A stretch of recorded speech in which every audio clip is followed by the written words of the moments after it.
जय श्री कृष्णा। राधे राधे। श्रावण मास महात्म। पहला अध्याय, सूत जी का कथन। एक बार सूत जी शौनक तथा अन्य ऋषि गुणों की सभा में पधारे। सूत जी ने उन्हें आदरपूर्वक प्रणाम किया और बैठने के लिए आसन दिया। उनके बैठने के बाद मुनि श्रेष्ठ शौनक जी ने सूत जी से पूछा, हे प्रभु, हम सब मुनियों की इच्छा हो रही है कि आप हमें कोई ऐसी कथा सुनाइए जिसे सुनकर हम सब तृप्त हो जाएं। हमने आपके मुख से अनेक आख्यान सुनकर आनंद प्राप्त किया है। आपके मुख से हमने तुला राशि का सूर्य होने पर कार्तिक मास का महात्म्य, मकर राशि का सूर्य होने पर माघ मास का महात्म्य तथा मेष राशि का सूर्य होने पर वैशाख मास का महात्म्य सुना है।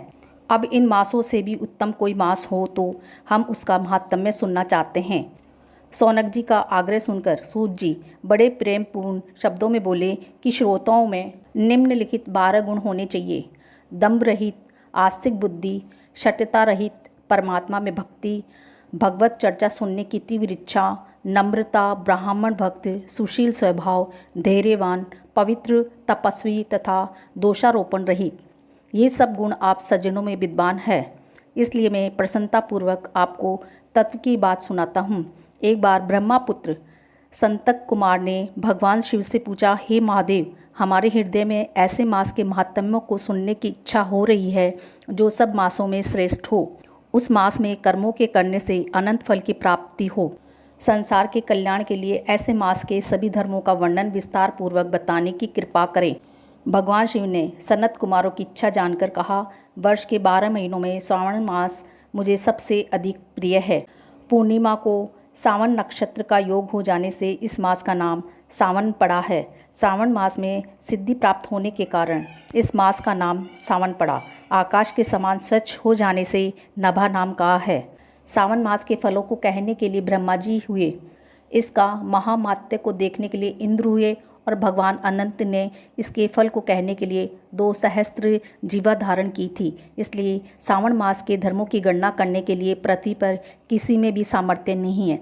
इस मास की कला को भी अन्य मास प्राप्त नहीं कर सकते। इस मास का कोई भी व्रत शून्य नहीं है। इस मास की सब तिथियां व्रत वाली है। सनत कुमार बोले, हे महादेव, आपने अभी बताया कि इस मास की प्रत्येक तिथि व्रत वाली है, अतः आप मुझे बताइए कि किस तिथि में कौन सा व्रत रखा जाता है, उस व्रत का अधिकारी कौन है, उसका फल क्या मिलता है तथा उस व्रत को करने की विधि क्या है, किसने इस व्रत को किया है, उसकी उद्यापन विधि क्या है, उसका देवता कौन है, पूज्य कौन है, पूजन सामग्री क्या है, प्रधान पूजन किसका करना है, जागरण विधि क्या है, किस व्रत का क्या समय है। ऐसे प्रभु आप मुझे ये सब बातें कृपा कर विस्तार पूर्वक बताने की कृपा करें। सावन मास आपको क्यों प्रिय हुआ, इसे पवित्रतम किस कारण से कहा गया है, इस मास में कौन अवतार उत्तम माना गया है, इस मास में कौन सा अनुष्ठान करने योग्य माना गया है। हे प्रभु, आप सब प्राणियों के लाभार्थ मुझसे कहिए हैं। रविवार से शनिवार तक जो व्रत आदि किए जाते हैं वह कृपा कर बताने का कष्ट करें। आप सब देवताओं में बड़े होने के कारण महादेव कहलाते हैं।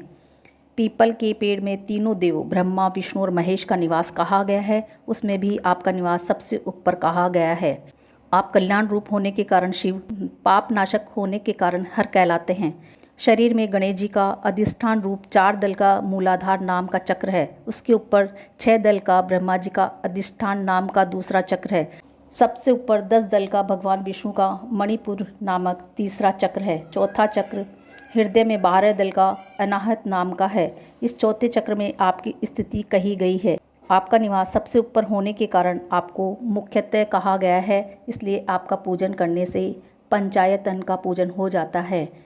अन्न को ब्रह्मय कहा गया है। भगवान विष्णु जल रूप कहे गए हैं। जब आप उस अन्न और जल को ग्रहण करते हैं तो आपकी प्रवीणता में किसी को लेश मात्र भी संदेह नहीं रह जाता। आपका शमशान और पर्वत पर निवास सब प्राणियों को विरक्ति का संदेश देता है। आपके यश का वर्णन करना वाणी से परे की बात है। जय श्री कृष्णा। ओम नमः शिवाय।